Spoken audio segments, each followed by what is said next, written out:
Welcome to the 18th edition of Make Pro Wrestling Majestic again, and finally we have a pay-per-view to review. I am Tiger Height. And I'm Peanut Gallery. So, right now, male parental unit is the Majestic champion of the world, the first time ever that neither one of us are champions since we created the belt. Yes. That was kind of surprising, and I would have won if we didn't have the two parents involved, but they did, so That's cool. We'll still be taking the belt to SummerSlam because we're going to be going to that live. Yep. And that's all well and good there. But anyway, before we talk about Triplemanía, because we will, let's do our discussion. So we're going to try something. Are we? Okay. Oh, we're going to do the discussion first. Okay. Yeah, we're going to do the discussion first. Okay. Because I just feel like it's more important, and let's just get it out of the way. Right. Or do you want to do the show first? No, let's do the discussion first. Okay. We're going to leave that in. So, the thing is that one of the main event was a Lucha de Apuestas? Lucha de Apuestas. Lucha de Apuestas. Okay, good. I was right. So, and there is more exposure to American wrestling, or for Americans to Mexican wrestling, and I saw a couple of questions as why was this the main event? I mean, shouldn't the main title be on the line, and that should be it. But no. Lucha de Apuestas is, in translation, fight of bets. Yeah, a wager fight. Right, or a wager fight. It's one of the two. I think the literal definition is fight of bets because lucha is fight. Right. Now, what that is where the loser of this particular match has to give up something or embarrass themselves. They have to put something on the line.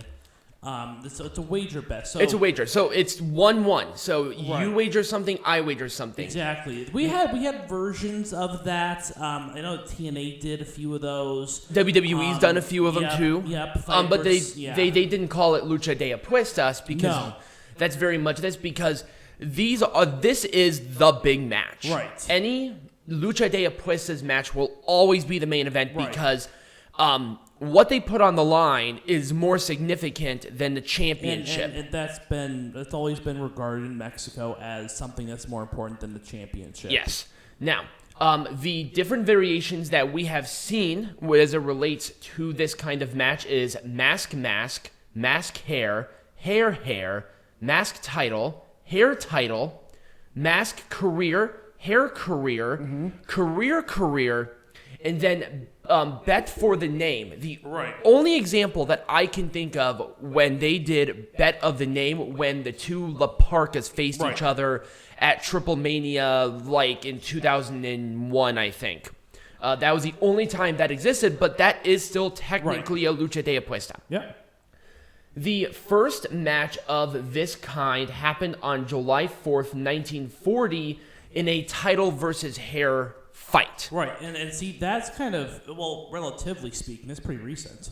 It wasn't. Well, okay, this is the first recorded. Right, that's true. Now we do not know any other Lucha de Apuestas match that has existed outside of this because organized Mexican wrestling didn't really happen until about that time either. This wasn't even within EMLL. Right. This was outside of it. They claim that it is because it was the same promoter, but it wasn't booked as under that name. Show. Right, exactly. So, the champion only signed the contract if the challenger gave them that opportunity. Right. The challenger won, but then the champion took off his mask and retired. Right. Because usually when you take off your mask in Lucha Libre, especially at that time, you're done. And that's kind of why it's also in the main event, because the mask is so highly revered and regarded that. And then if you put on your hair, it's a signification of embarrassment. Right. So you really put on a lot on the line when it comes to a Lucha de Apuestas. Right. And that's why it's deemed more important than the title, because it's a source of pride. The mask is a source of identity. And pride and family name is immeasurably important in Mexico. Like super important. So is the mask. The mask is important. When you take that mask off, you're done. Especially when it's a multi-family mask. Now, it doesn't really happen so much nowadays as it did back in the day, especially in 1940s Lucha Libre. The whole thing about gimmicks was very protected. Yes. Like, super protected. Yeah. So when somebody took off their mask, that's it for that wrestler. Right. But nowadays, unfortunately, I do have to say this, but Eddie Guerrero did start this trend about voluntarily taking off your mask and then continuing to wrestle under a different name. And that's become more. I mean, it's not unfortunate. I think it's become more common. I think it's becoming more accepted as well. Right. I mean, Andrade El Idolo did the same exact thing. Right. And he's back in Mexico now. Right, under a different gimmick. And he's wearing a signification of that mask during his entrance, which we'll talk about here in a minute. But anyway, obviously CMLL has the most of these kinds of matches of any other promotion just because of the significance. Usually, it happens at the anniversary shows because that's their big show. Right. Now, they had one obviously in 1940, but I'm not going to count that because technically it wasn't under the EMLL banner. Right. The first one under this banner was in 1943. But then the next one happened in 1955. So it's not really common either, which is another reason why it's the main event of any show. Right. Well, any kind of title thing is not common in Mexico. That's why these title reigns are so long, because when you are a champion, they really treat these titles like you are going to be defending it very sparingly, but when a challenger comes up, it's that important. And I know that AAA especially is kind of bucking the trend a little bit, just because I think they want to try and because they have more of those partnerships with the other brands, with other promotions in other countries. So they want to expand that and put these titles on the line in different places, which I do understand. And AAA has always been that risk-taking promotion. Always, they have been since they started, and that was actually a big reason why Antonio Pena left, because number one, AAA was the first one to really push younger talent, where CMLL, even still to this day, really doesn't do that. Fucking Ultimo Guerrero, who was the main booker in almost 60, has 3 titles. And see, again, titles aren't that important in CMLL because they have like 1.5 million of them. Right. Well, because they have like regional champions and NWA historic champions. And I hate to tell you this, people, in CMLL, even like back in the day, some of these Lucha de Apuestas matches had, I think the first one was for the NWA historic middleweight champion too. So it's like, okay, well, what the fuck are you guys doing? And this was in 1940. You know? Right. And that's crazy. That's a huge lineage. Right. Now, here in America, we've obviously talked about a couple of them, but AAA has introduced actually some that are very unique because they introduced tag team Lucha de Apuestas. Oh, really? Mm-hmm. Interesting. 6-man tag Lucha de Apuestas and multi-man Lucha de Apuestas. And how they determine who gets that is whoever is the person who is physically pinned or is submitted is the person who takes the punishment. Not the whole team, that one person. Yes. So the first one of a multi-person Lucha de Apuestas was a 6-man mini cage match at Triplemanía 3A, because at that time they had they had multiple Triplemanias, which is fucking stupid. They had like wasn't that the one? No, Triplemanía 3B was the one in Chicago. This was in Mexico City. This was in Mexico City. Most of them were in Mexico City, and they also buck the trend about going outside of Mexico City. Usually, bigger shows are only in Mexico City, but obviously AAA has always been that kind of trendsetter difference. And, you know, they've always been doing something like it was a 13 mini Estrella steel cage elimination match. So the last person in the ring was the person who had to take off their mask. It was all of them, all the minis had masks. So whoever was the last mini in the ring lost, and they had to take off their mask. That's how that worked. This is kind of when they called it this wasn't even the golden era. This is kind of when it was not as well known. One of the biggest matches that they did, the first one that AAA did was a match between Perro Agoyo, who was insanely popular. Like, He was John Cena level crazy over. Huh. And Máscara Año 2000, I'm pretty sure you remember that name. Yeah. Where Máscara Año 2000 actually lost that match. So he had to be unmasked, and then he continued to wrestle because, Mask of the Year 2000, and we watched a match with him in 2017. Right. Where all of them had heart attacks. Anyway, that was the first one of the promotion, and they've done it very sparingly, but they also did buck the trend as well, because not only were they the first company to have multiple Lucha de Apuestas matches on the same evening, but they were the first one to do a Lucha de Apuesta that was not the main event. Huh. I can't remember what Triplemanía was. I actually don't even have it in my notes because it was so insignificant. Right. It really was.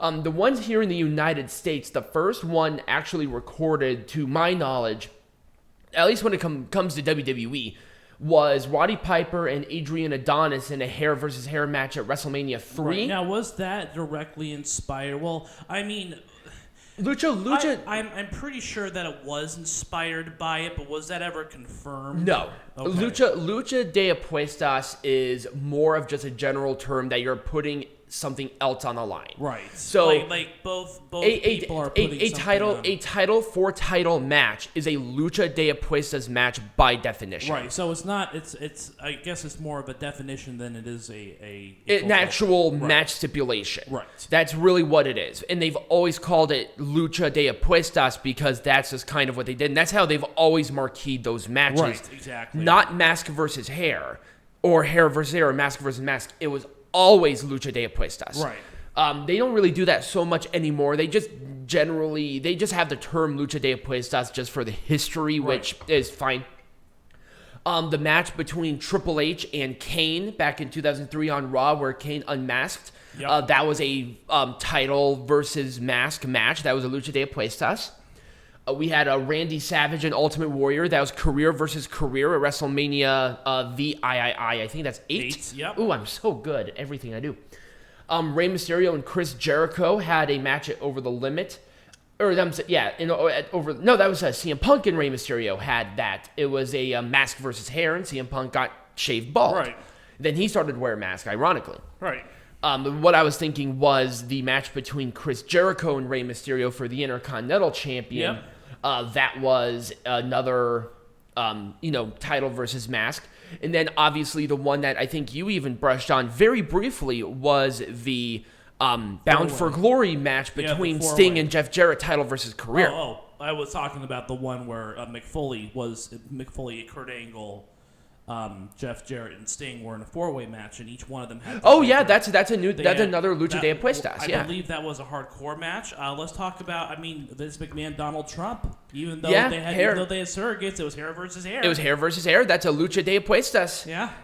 Ironically, it was. I kind of wished Mr. McMahon won. How crazy would that have been? That would have gained headlines like hell. Especially now. Are you kidding me? They would have made money.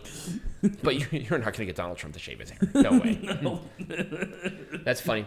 But the history of this match is incredible. I mean, some of the biggest matches in history. Mm-hmm. One of the biggest ones I didn't even touch on was the big match. They actually called it Ultimo Lucha de Apuesta. It was between El Santo and Blue Demon. It was mask versus mask. And actually that did go to a draw. So it didn't matter. Right. But, as far as, people just love to bet on things. Right. When the stakes are high enough, you're willing to put something on the line. Right. And at the end of the day, with wrestling, especially with wrestling, it's not really so much of the match itself. It was the build up to the match. Right. So it may give a little more personal. Give something right up on the line. Exactly. Like their hair, like a mask, like their name. That gets a little more personal than a title that just goes around. Right. A title is a title and can be defended anywhere. But when you put something as significant as your dignity by getting your head shaved, right, or family honor with taking off your mask, or putting your career on the line, That's something that's a little more permanent. Right. And that's why, in many cases, it is usually the marquee match of the night. Right. I mean, even when Undertaker was doing his streak thing, there were a few years when he was the main event. Shawn Michaels and Undertaker was streak versus career. And that was the main event of that night. Right. I mean, they happen to both be from Texas, but that's another thing. But anyways, these kinds of matches garner a little more of a draw, I think, than even the titles do. Absolutely. And I think that some companies are starting to recognize that as well. Right. We haven't seen anything like that, I believe, in AEW yet. No. I wouldn't be surprised if we saw one at some point in time. I'm sure we will. Especially relates to some of the luchadors, because they really want to incorporate luchadors when it comes to Lucha de Apuestas in the United States, just because of the significance of that person, like a Rey Mysterio. Right. You know that's going to garner a huge Mexican crowd to watch Rey Mysterio put his mask on the line. Right. Even though he's already taken off his mask at one point in time in WCW. Yes. That was it wasn't a Lucha de Apuestas because Rey Mysterio was the only one that put something on the line. Exactly. So there's that, and then there's a double Lucha de Apuestas. An example of that right now is with the match at TakeOver 36 of 2021.